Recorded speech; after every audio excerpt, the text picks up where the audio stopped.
The Adventures of Michael Shayne, Private Detective.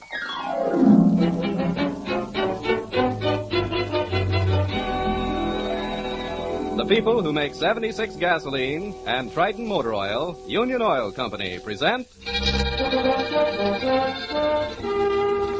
The Adventures of Michael Shayne, Private Detective, starring Wally Mayer and Kathy Lewis.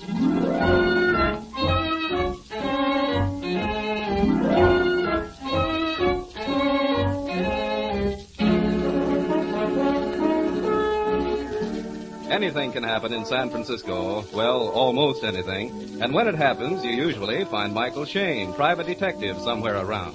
That's why Mike and Phyllis Knight, his observant and easy on the eye assistant, are locking the office at 9 a.m. and heading for the nearest corner to join Inspector Faraday on what the inspector describes as a wild goose chase, or as Phyllis more aptly puts it, a junket on office time. It seems there are pirates in San Francisco Bay. Oh, it's spring, Angel. Wonderful day. And I've always wanted to go aboard a yacht. Yacht, my eye. It's probably phony, too. What about our clients? You haven't cleaned up on that insurance case Oh, let him yet, wait, let him wait. 16 men on a dead man's chest, yo-ho, and a bottle of rum. Oh. Here's the elevator, Dolly. Oh, you've been going to too many pirate pictures. Pirates in San Francisco Bay. Do you suppose they're related to the Indians at Stanford? What are you muttering about? I always mutter when some publicity-seeking chorus girl lets herself be found drugged in her pajamas, wrapped in a blanket in the bottom of a canoe. She's no chorus girl, honey. She's the wife of a college professor. But when she says pirates boarded a yacht, killed her husband, and kidnapped her, well, now, really, Yes, Mike, I know. You don't just... believe it. Well, I'm the open-minded type, darling. Certainly are. Here's where we get off. Oh, smell that air. As I said before, honey, it's spring. Mm-hmm. And in the spring, the sap rises. Over here, folks. Oh, hi, Inspector. Hello, Inspector. Climb in. Here, darling. Thank you. Sausalito, first stop. Oh, what a day for a motorboat ride. Why, Inspector, you're actually glowering. What's happened? Plenty. I think I got my finger on the guy at the bottom of this deal. A movie press agent by the name of Jim Fonda. And never that guy pulling his Hollywood shenanigans in my town. Why, Inspector, no pirates. Oh, plenty of them, Phil. Too many of them. A whole brig full. There's 200 of them. What? You've already got 200 pirates in jail? Holy smoke. A brigantine is a pirate vessel, Mike. Huh? Right, Inspector? Right, Phyllis. Uh-huh. They might as well be in jail. For that anchor doesn't budge until I give the word. Lafitte's men, I suppose, from around the Horn. No, nothing so romantic, my dear. They're Captain Kidd's men from Central Casting in Hollywood. There's a movie company aboard the ship, and they're getting ready to sail down the coast on location when I climb down. Oh, aren't you a bit rough on them, Inspector? After all, press agents have to have their fun. Or do you know something I don't know? No, not a thing, Mike. I guess I lost my sense of humor. Hollywood had its laugh this morning. Now I'm going to have mine. Huh? You know, they have to pay those pirates every day, you know. Oh, yeah, I get it. Investigations, questions, delays. Well, where do we go first, the pirate ship or the yacht? The yacht. Maybe Professor Porter will be there himself, if he isn't still playing dead.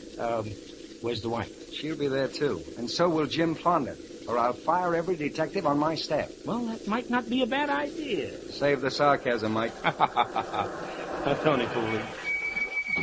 Well, there's the yacht. Oh, that's beautiful. Wow. There's nothing phony about this baby.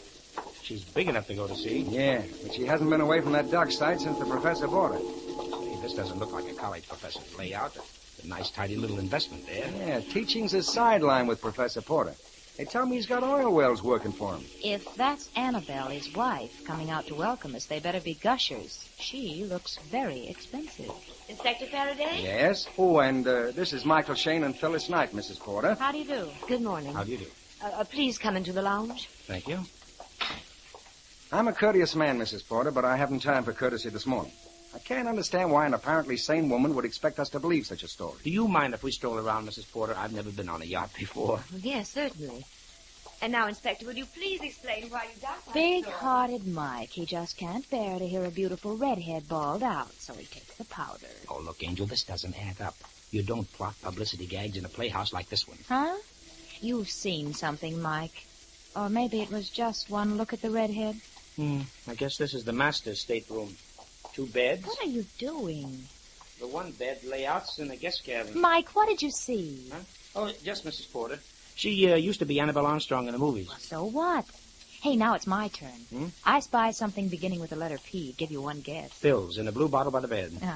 Think I'll have a look. Mike, this entire bottle wouldn't put a child to sleep. Let me see it, honey. Oh, it doesn't spell anything backwards. It spells something for me. These pills prove Annabelle went canoe riding with her eyes open. Ow! What'd you expect to find in the closet, pirates? Oh, that bag that hit my foot felt like it was packed. Hey, it is. And so's this one. Everything for a nice long trip. You know, I could take a honeymoon with this bag. Say, the professor's a snappy dresser. Just fine. look at this sport coat. Come on, Mike. Let's quit playing house. I want to watch Annabelle act. Okay. I might have known how it would turn out when I brought you along, Mike. Why, what's up, Inspector? It's murder, my boy. While we're playing houseboat. So her story stood up. I'm buying it up to here. Well, I haven't heard it, but I think I'll shop around. Well, Fonda's the guy, all right. I just telephoned a general alarm. Ought to pick him up any minute. You telephone? Yeah, there's a phone. The yacht's permanently tied up to the pier. I also sent for Porter's secretary. He may have some information. Inspector, do you mind bringing us up to date? We've been sightseeing. Well, Mike, here's the story. Jim Fonda is Porter's nephew. Yeah? Sort of a family black sheep. He's been causing trouble.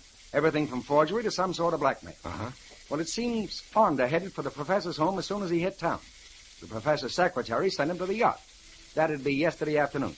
There was a row. Porter threatened to send Fonda to jail and shoved him off the boat. Yeah? Fonda yelled he'd be back and told Porter he'd better have it ready. Mrs. Porter thinks he meant a sum of money. Maybe the Secretary Taylor can clear that point. Uh-huh. But where do the pirates come in? Well, I'm coming to that. I'll tell you, Mike. After Fonda left, Mrs. Porter developed a headache. That night she couldn't sleep. The professor went into the lounge to read, and Mrs. Porter took 2 sleeping pills. 3, my dear. Mrs. Porter took 3 sleeping pills. Later, she was aroused by loud voices, and then a big, burly pirate with a red beard leaned over the bunk. I believe his beard was black, Miss Knight. Oh, yes. The light was on. No, the cabin was dark. This man, dressed like a pirate, seized me, threw a blanket over me, and carried me to the canoe. It was one we kept tied to the yacht. There was a body wrapped in a blanket on the bottom. He paddled for several minutes, and then put the body overside. Maybe you'd better ask the questions, Mike. Well, you're doing fine, Angel. Thanks. Mrs. Porter, the cabin was dark. There was no moon. How did you know the man was dressed like a pirate? He struck several matches. Oh? Yes, he was smoking a pipe. I see. And why are you so sure that this man dressed as a pirate was Jim Fonda? I knew Jim. He was publicity man on one of my pictures. Oh, maybe I should explain. I'm Annabelle... Oh, not at all. I recognized Annabelle Armstrong the moment I came aboard. Thank you. Well, Jim Fonda had 2 peculiarities. His eyebrows were highly arched, and his left eye twitched. I recognized him despite his disguise the first time he lighted a match. Did he know you had recognized him? Well, I'm not sure. He might have worn the pirate costume as a prank. Jim had an odd sense of humor. I believe he intended taking me with him. He tried to arouse me when he landed the canoe. I was too heavy to carry far. Those sleeping tablets must have been pretty powerful. Mr. Shayne, those tablets are a mild, harmless sort. I was wide awake. Limp from fright at first, and then I acted. Don't forget, I used to be an actress. Why did you stay in the canoe after he left you? Well, I yelled my head off, and nobody came. It was dark, and, well, I was afraid I'd fall into the water. I can't swim. Well, that's sensible. Do you think you could locate the spot where your husband's body was dropped into the water? I pointed out the spot when the police brought me to the yacht this morning. That's right, Mike. We've had men grappling for the body all morning. There's no current and the water's quiet, so we ought to bring it up. Well, that's the police launch. We found the body, Inspector. That ties it up. Bring it in, boy. Well, you satisfied now, Angel? No, I am not, and neither are you. Mm-hmm. Say, I guess that'd be Mr. Taylor with the briefcase over there coming down the pier. Huh? Oh, yes, the secretary. Dark and handsome. Huh? And not too tall.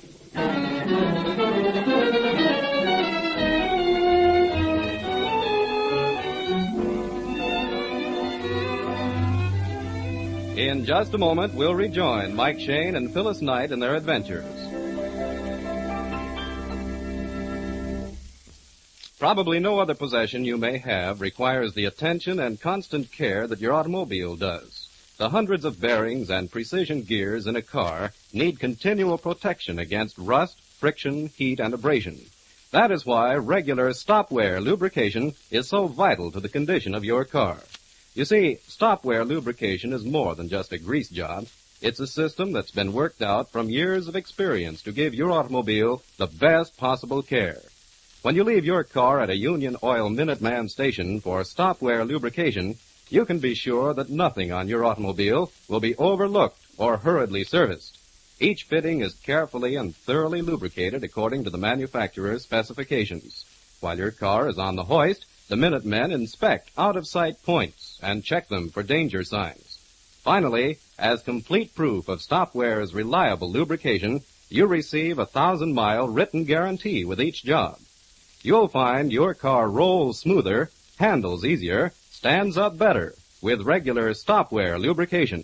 Stop-wear guaranteed lubrication is available only at Union Oil Minuteman stations.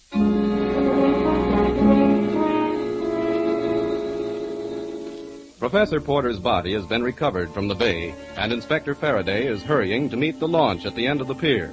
Mike and Phyllis are following, but Phyllis is reluctant to leave Mrs. Porter and the professor's secretary, Bill Taylor, together in the lounge of the yacht.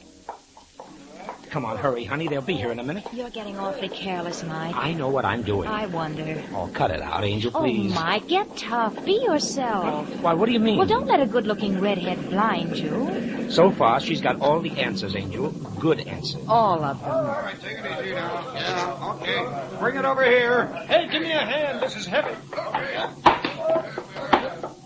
Okay, Sergeant, cut the ropes. Right. Hey, what are all those lumps? Some sort of weights. Made a sack out of the blanket. Open it up, men. Okay, here we are. Holy jumping catfish. Well, I'll be... I knew they were heavy reading, but I never thought of them as weights. Well, the professor went down wrapped in culture, the Encyclopedia Britannica. Yeah. 1, 2, 3, 4... 12 volumes. Mm-hmm. From A to J. Mike, look over by the inspector, Mrs. Porter, and Bill Taylor. Of course, darling, they've got to identify the body. Oh. Look out, she's fading. Take her back to the yacht, men. This I've got to see. Annabelle in a swoon. You better go with her, Angel. Now, hurry. Okay. Doc says, can he have the body now? Okay, take her to the morgue. What about all them books? You know what to do with evidence. The blank and everything go to headquarters. Right. Inspector. Yes. See any marks on the body? Not a scratch. Hey, where's Porter's secretary? Right here, Inspector. Bill Taylor. Does Jim Fonda strike you as the sort of fellow who'd pull a job like this? Well, I wouldn't like to accuse anyone of a thing like this. How long have you known him? About a year. Ever since I've been with Professor Porter. Shall we return to the yacht? I'm afraid Mrs. Porter's ill. We can talk here. Miss Knight will look after her. Oh, this is my friend, Mr. Shayne. Oh, how do you do, Mr. Shayne? Fine. Well, looks like Fonda put his trademark on this one. I don't know. I only wish I'd never sent him to the yacht. When was this? Sunday. Yesterday afternoon. Well, why did you send him? Well, I never dreamed it. He was insistent. Did Porter tell you to keep Fonda away from him? Well, this is embarrassing, Mr. Shayne. Murder usually is, Mr. Taylor. Come on, let's have the story. Well, Professor Porter disliked seeing his nephew. Why? Was he afraid of him? No, not exactly afraid. It was just that, Well, look, Inspector, can this be kept confidential? Well, how can I tell you until I know what it is? Well, a good many years ago, Professor Porter was involved in a rather nasty divorce case. Well, nothing like that stand up. His past is clean. Maybe he took on a new identity, Inspector. It's been done, you know. Yes. Professor Porter did take a new name and arranged an entirely different past. You see, Professor Porter was William Steele. Hey, wait a minute. I remember that case. Back on Long Island. I don't know a great deal about it, however. But Fonda did, huh? And made the most of it. Well, I'm not sure, Mr. Shayne. But you see, I took care of Professor Porter's bank account, and he gave his nephew large sums of money. How much does Mrs. Porter know about this? I don't believe she knows anything about the divorce. But she knew Fonda had something on her husband? I suspect she did. She knew about the money because she spoke to me about it. How often has Fonda been tapping the professor? Almost every month. This was his second trip this month. Speaking of trips, where were you going on your vacation? My vacation? Oh, you found my bag. What's this about a bag, Mike? I found 2 bags fully packed in a closet. One belonged to you, Mr. Taylor, I believe. And the other one? To Mrs. Porter. Well, that's easy to explain. You see, the professor sold the yacht, and I was moving my personal possessions. I presume that Mrs. Porter had the same thing in mind. What about Professor Porter? Well, he always put things off until the last moment. Meaning? Well, the moving van isn't due until tonight. All right, Mike, that explains the bags. Now let's get back to my office. I want Fonda. And I'd like to see how Mrs. Porter's feeling. All right, go ahead. The coroner's inquest hasn't been set, but I want to see you and Mrs. Porter tomorrow morning. Okay, we'll be at Mrs. Porter's home. Mike. Huh? Michael. Yes, Angel? Now I've seen everything. How is Mrs. Porter? Oh, she's beautiful but bereaved. She's repairing her makeup. Come on, I want to get to my office. Mike, did you ask Mr. Taylor about the bags? Yes, Angel, yes. But he knows the answer.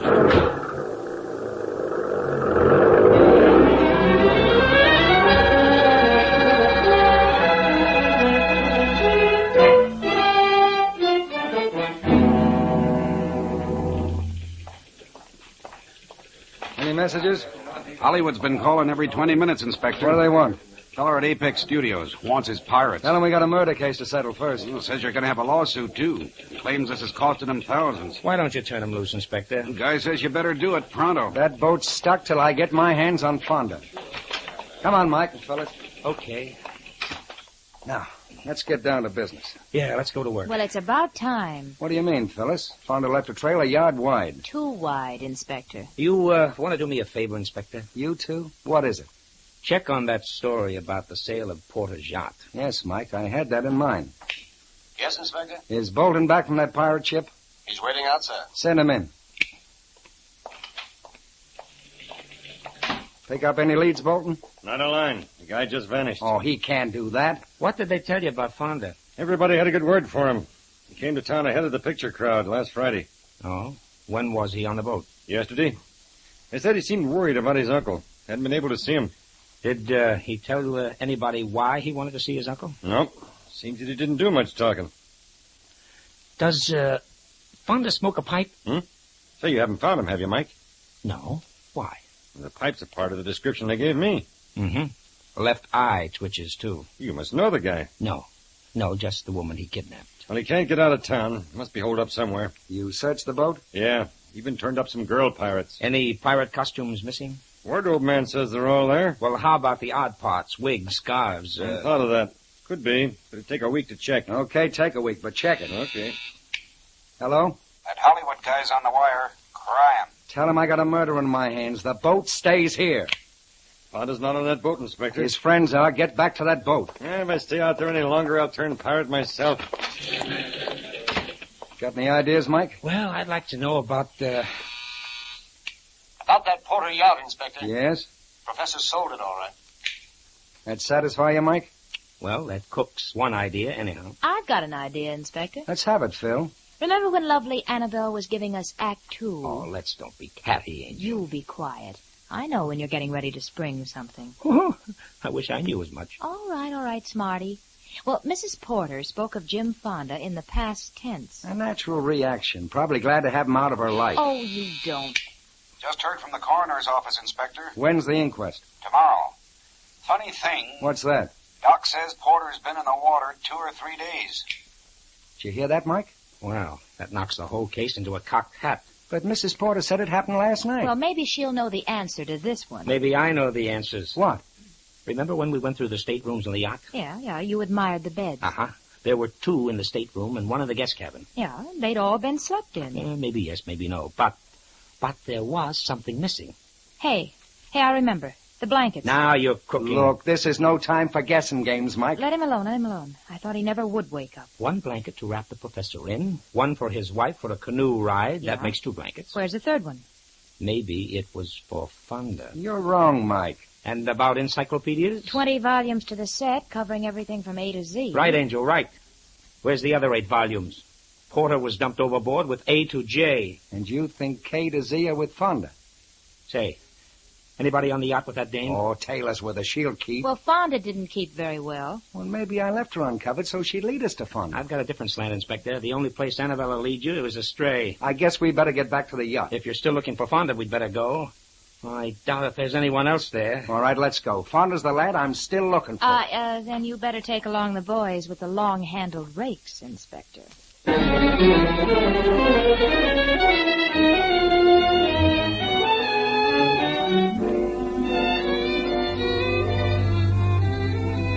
We'll return to Michael Shayne and his adventures in just a moment.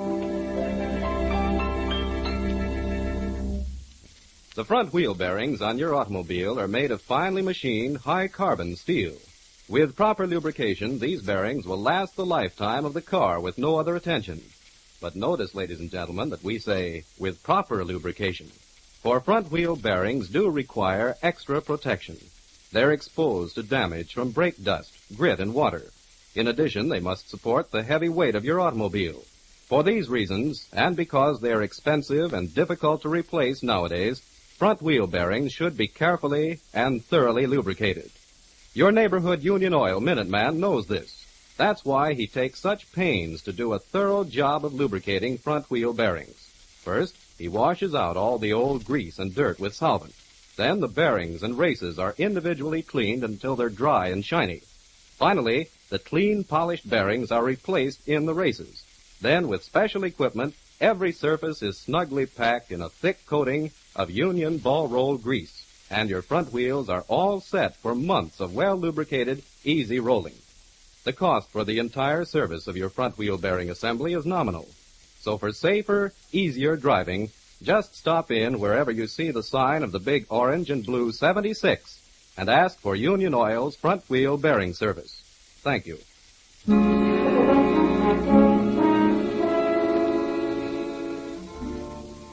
Mike, Phyllis, and Inspector Faraday are back at the yacht. A crew with grappling hooks is just arriving. It would be Old Home Week if Mrs. Porter and Bill Taylor were there, but they've flown the coop.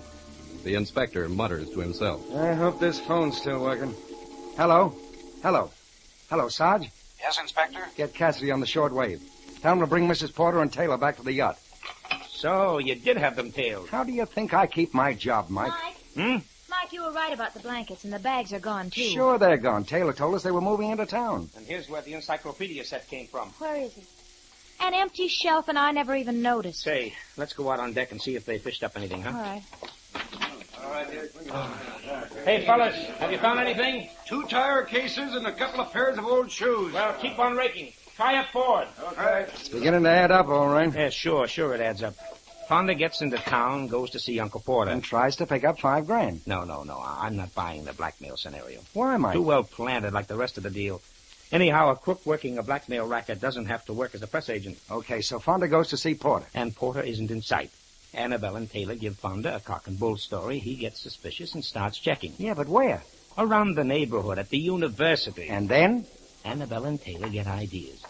Maybe Fonda is the answer to a little job they've already done. You mean Porter's murder? You're on the beam, Inspector.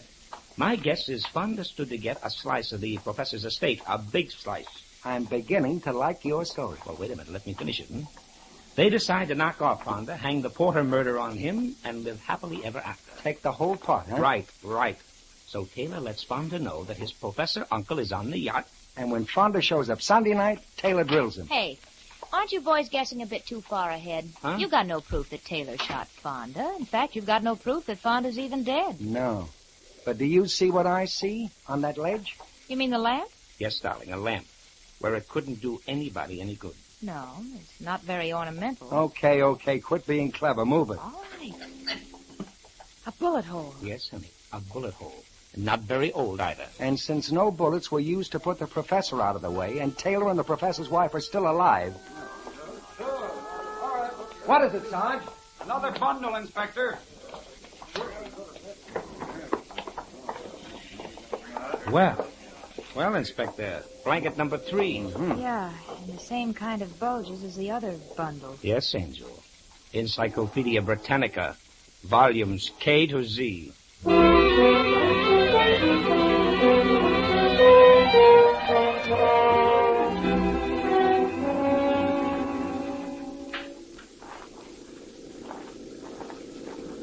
Looks like a police car. Cassidy, you hope. With our 2 murdering lovebirds. Yeah. Yeah, it's Cassidy, all right.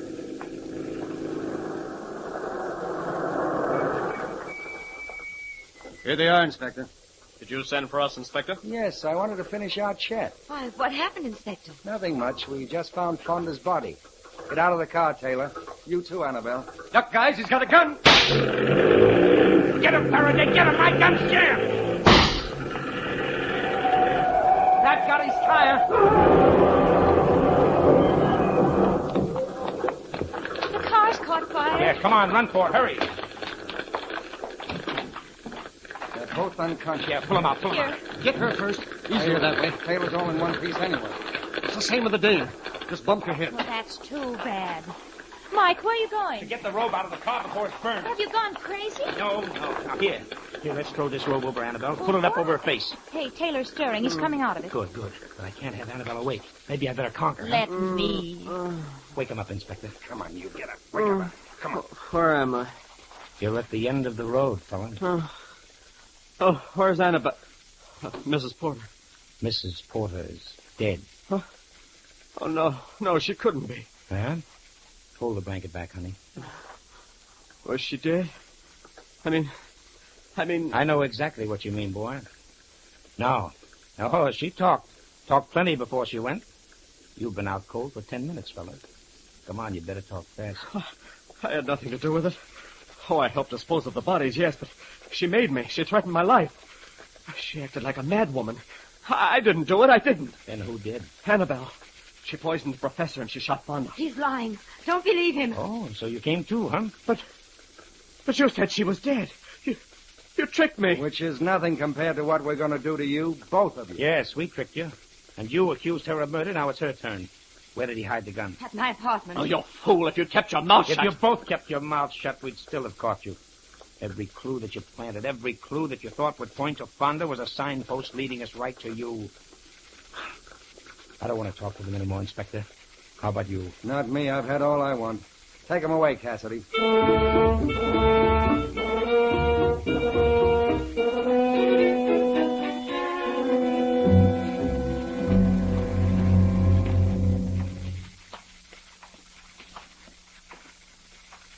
Well, Mike, this is my apartment, remember? Huh? Oh, yes, Angel, yeah. What are you thinking of, Mike? The redhead? Redhead? Oh, her, no. Oh, no. She did sort of go for it, in a mild sort of way. Not me, honey. I knew she was a phony. Don't give me that. No, look, Angel, look. What do you think I am, a fool? Yes, where blondes and redheads are concerned, yes. Angel, from the word go, I had her tagged. She tried to identify Fonda as the guy who kidnapped her. Well, I know it. Well, could you picture Fonda picking her up, wrapping her in a blanket, carrying her to a canoe, and all the time striking matches to light a pipe he was smoking? Tut, Angel. Well, then why didn't you say so before? Just because you look so cute when you're jealous? Jealous? What? Angel, please, Angel, not here. The neighbors are watching.